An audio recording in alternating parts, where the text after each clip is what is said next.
this is Kevin Gormley, a CPA that does financial planning with Leading Edge Financial Planning. And today I'm going to talk about why markets crash, okay?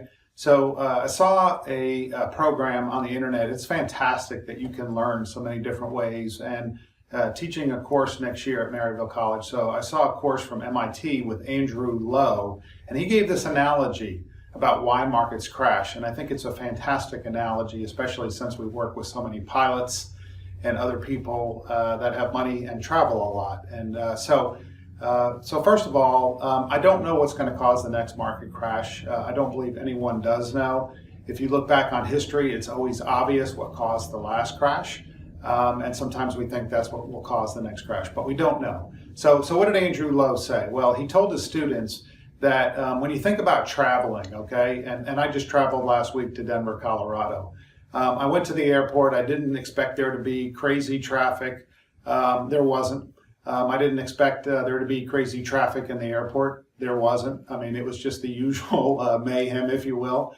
But when it comes to Thanksgiving, which is upcoming, during Thanksgiving, we know if we go to the airport at Thanksgiving, we know there's going to be traffic going to the airport. We know there's going to be a massive amount of people trying to get on a plane and flee to somewhere else, right? To go somewhere else. And the motivation to do this is very good motivation, to be with our family, spend time with our family or friends, whoever. But everybody is trying to get out of town at the same time.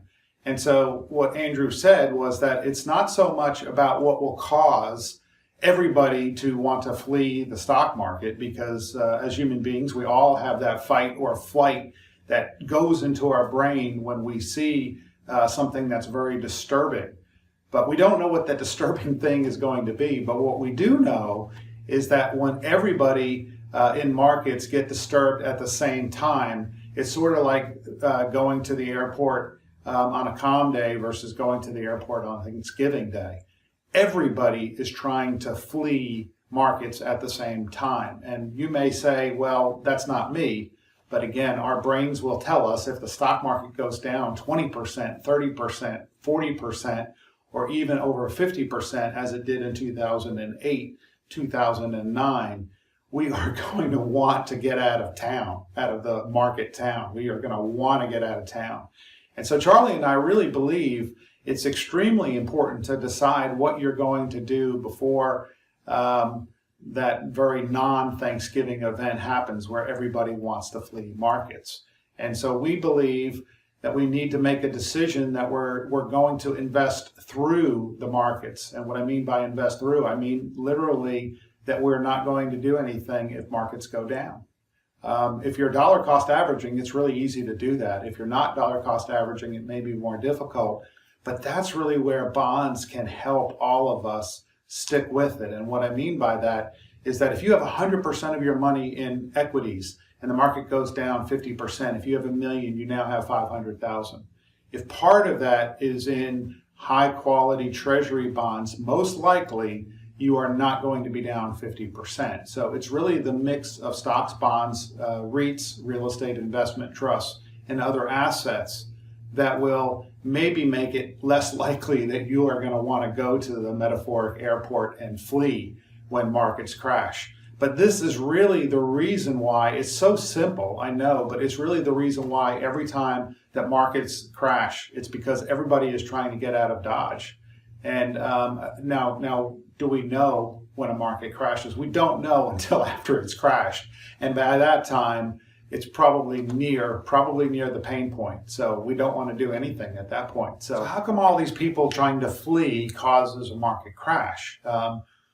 Well, they're sellers, right? They're trying to sell, and they're saying, I want to sell. And think about the airport and all the people that when you go to an airport, you see a lot of tight spaces. There's only so many chairs. There's only so many places to go in the plane. And all of these people are flooding and saying, I want to sell. So are there more sellers than buyers? No. Every stock share, every ETF share, when someone sells, you have to have someone else to buy. That's how markets work. There's always a seller and a buyer. You hear sometimes, well, there's a lack of buyers. No, there's always buyers. It's just that when everybody is flooding into the metaphoric airport and trying to flee, there's so many people that are doing that the buyers just kind of sit back And, this is the Warren Buffett ideal of just kind of like sit back and ponder, as opposed to allowing the emotional part of the brain to take over and say, look, all these people want to sell desperately. I'll buy, but I'm going to buy at much lower prices. So that's really what ends up happening in market crashes. And again, we don't know that there's a crash. The first couple percent down, I just warned you about this. We think, well, there might be a crash, and then it comes back again, as it's done the last 8 years, 9 years, and then it goes down a little further, and then we say, what is this? But we don't know what will cause the mass panic where all of a sudden investors all just say, I'm going to the airport, I'm getting out of town. We don't know what's going to cause that. But when that does happen, the best thing to do is just to be very, very slow in your thinking and ponder if it's a good time to buy. So thanks so much for watching.